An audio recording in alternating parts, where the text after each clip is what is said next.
in your neighborhood, in your neighborhood, in your neighborhood. Say, who are the people in your neighborhood? The people that you meet each day. Hi boys and girls, welcome to Turn the Page Tuesdays. So now that it's almost time for bed, make sure that you take care of all of those bedtime routines. Parents, now's the time to pause your device for the children to be able to go ahead and do that.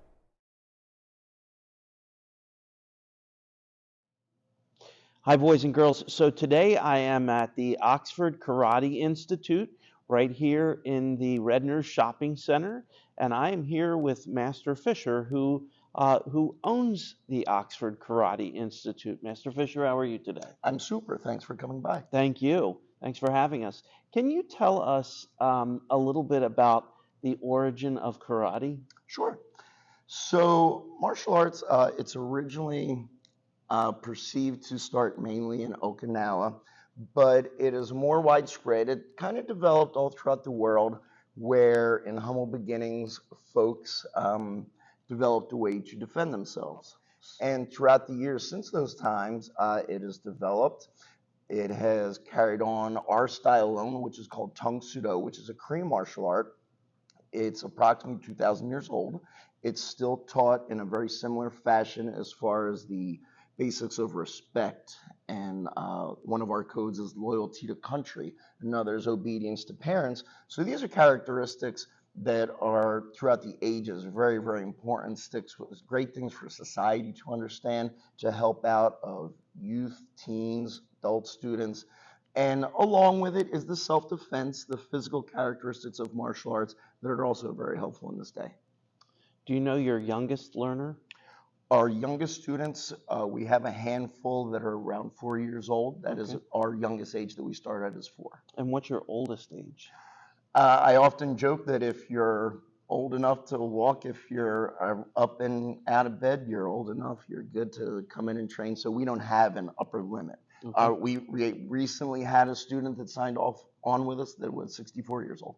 Wow. So it's a great activity for a student of any age. Great. Tell me, you have a belt on. It's a black belt. Is that the highest level? So our style starts at a white belt. There's 10 degrees of black belt.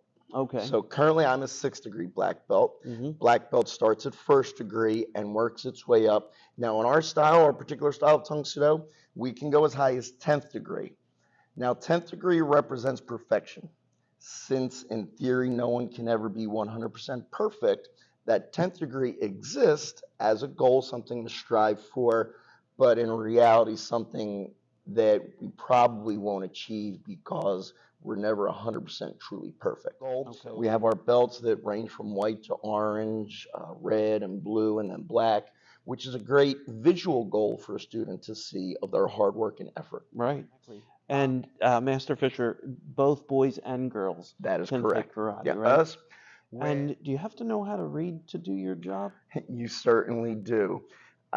With my job, so the very fun part of my job is to teach the karate classes, but there's an awful lot of business work that I have to do. I have to be computer savvy, comfortable on a computer, how to work it. I have an awful lot of text that I have to read. We have a student manual that our students receive when they reach a certain belt, and this manual has all of the information about our martial arts, the history. We have terminology lessons. So the ability to read, incredibly important. You have to stay on top of your game. We have to study. We have written tests that our students are required to take at a certain level in order to achieve certain belts. Our Grand Master, who's up above us, he's the original founder of our style, Grandmaster J.C. Shin. It was very, very important to him that his students of the World Tang Soo Do Association be knowledgeable not only in the martial arts moves, but the history of Tang Soo Do, the meaning of respect or the meaning of effort. So that is why our reading and our studying is very, very important, even to martial artists. When a student were to come in a beginner for the first time, what do you call them? So your title is master. Correct. What do you call a student who's a beginner? We don't have a real we are, I think it's very, very important that we associate with names. So, we work names for everyone. Okay. We do have a beginner level. So, you may be in a beginner class. After a while, you move to an advanced class. Now, our youngest group, our 4 to 7-year-olds, they are labeled little dragons. Okay. So that's the term for their class. Right. But as far as individuals, I'm very fortunate. My wife will often say, "Boy, I don't know how you do it."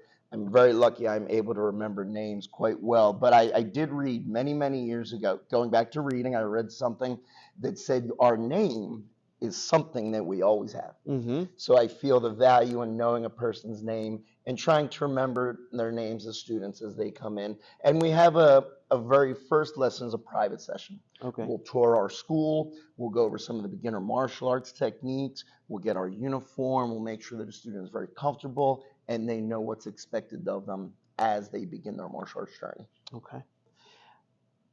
All right. Would you be able to teach me, a beginner, 1 or 2 I sure moves? can. I believe you're ready, sir. Okay. Thank you. Okay.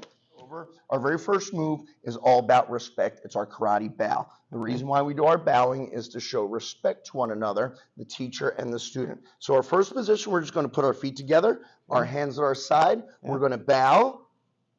Outstanding. Now, the reason why we bow, as I said, is to show respect. It's our greeting. In our martial arts theory and philosophy, it's very similar to the American handshake, where it's a greeting that we will show to one another. So our very first technique that we're going to practice is very, very important. Most beliefs about martial arts is that it's a defensive practice. So what we're going to work on is our karate block. And this is called the high block. And this is very, very important because the high block protects the head, which, as we all know, the head has the brain, which is incredibly important. Yes. So all we're going to do, let's take this hand over here. Okay. Let's make a fist. Now, quite simple. We're just going to put it on our belly button. And we're going to go from our belly button up over our head like this. Great. Now we're going to do a couple things added. So let's put the other one on. And so all we're going to think about now, sir, is being an elevator. This elevator will come up. This elevator will come down. Let's not let our elevator hit ourselves in the head. Okay. And when our elevator gets to the top, we're going to put in our karate yell, because our karate yell adds a little power, a little spirit into what we're doing. There's a couple other reasons it could potentially scare an attacker, not to the point where someone would go, "Oh no," but it scares to the point where maybe they tense up for a second. And if I'm in a bad situation, maybe that split second gives me the opportunity to run away to a safe spot. Maybe it gives me the opportunity to find someone that could help, a teacher, a parent, a guardian. Or if ultimately this was all that I could do, it gives me that split second to maybe physically defend myself. But we hope that that's always the last case scenario. Right. So let's get back to where we are. Okay. So we're going to go elevator up, elevator down, big karate yell up top so that it looks like this. Yeah. Okay. Give it a shot. Yeah, very nice, outstanding. Okay. So let's try. Yeah, great. One more. Yeah, great. Now let's turn to the camera. So we're same position. Elevator up. Yeah, nice. One more. Yeah, very good. Let's face. Let's bow. Nice job with that high block. So now what we're going to practice is our karate kick. Okay. This is called a front kick. Now, it's very, very simple. With all of our kicks, we always want to remember to bend the knee.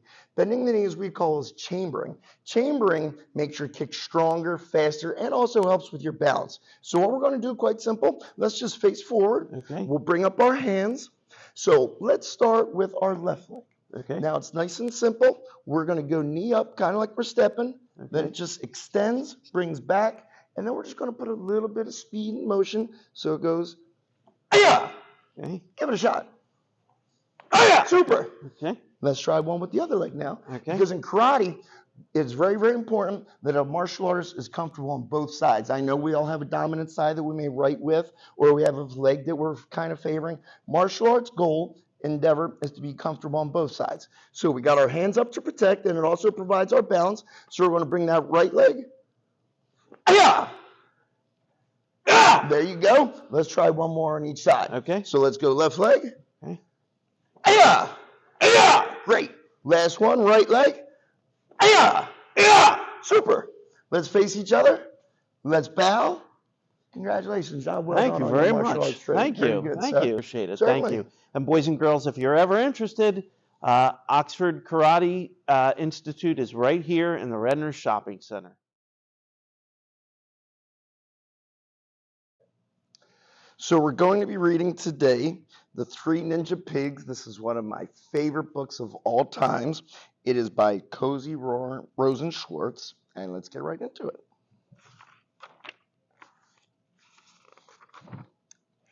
Once upon a dangerous time, a wolf loved to huff and puff.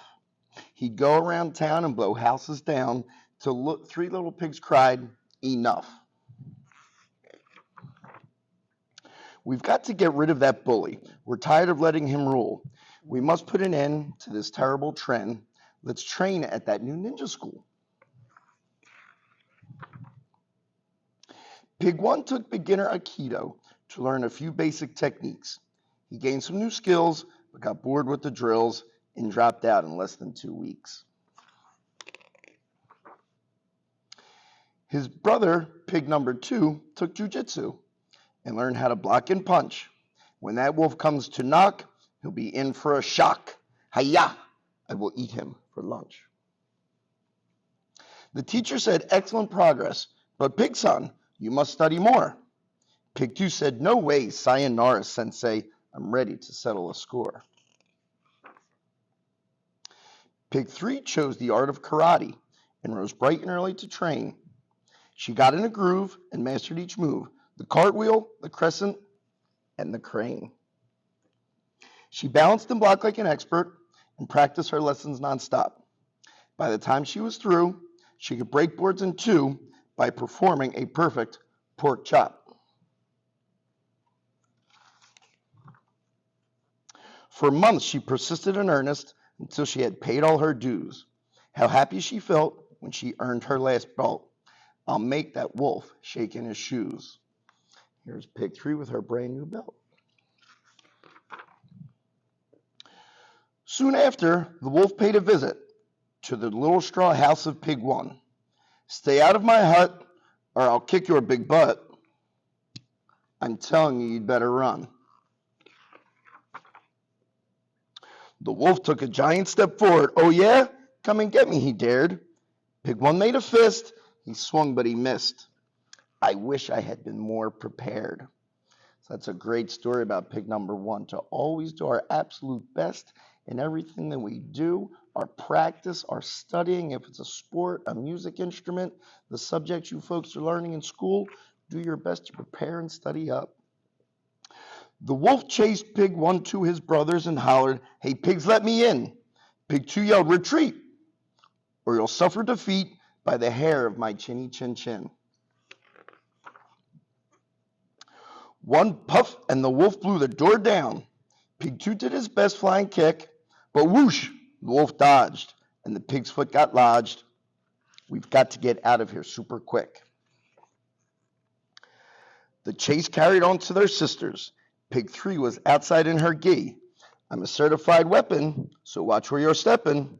You don't want to start up with me." Pig 3 faced the wolf and bowed deeply, for ninjas are very polite, and respect is a great sign that we should always show to one another. "Quit huffing and puffing. I am not bluffing. I warn you, I'm willing to fight." Here it is, the wolf and Pig 3. She then gave a swift demonstration with backflips and butterfly kicks. The wolf looked quite shaken, but hollered, "Yo, bacon, I'm not scared of all your tricks." That's quite a big wolf face there. Pig 3 heaped some bricks in a pile. "I'll show you what else I can do."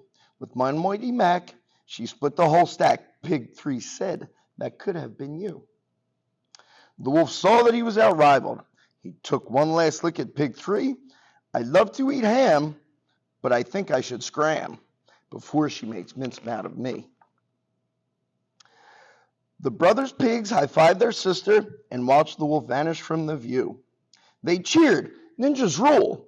Let's go back to school so we can be ninja pigs too." They devoted themselves to their training till each proudly earned a degree.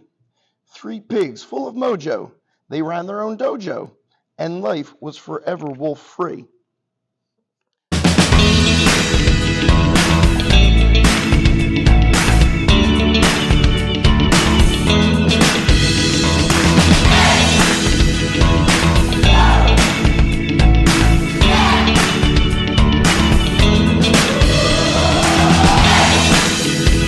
I hope you enjoyed that book by our special guest. Now it's time for bed. Good night, everyone. We'll see you in the morning.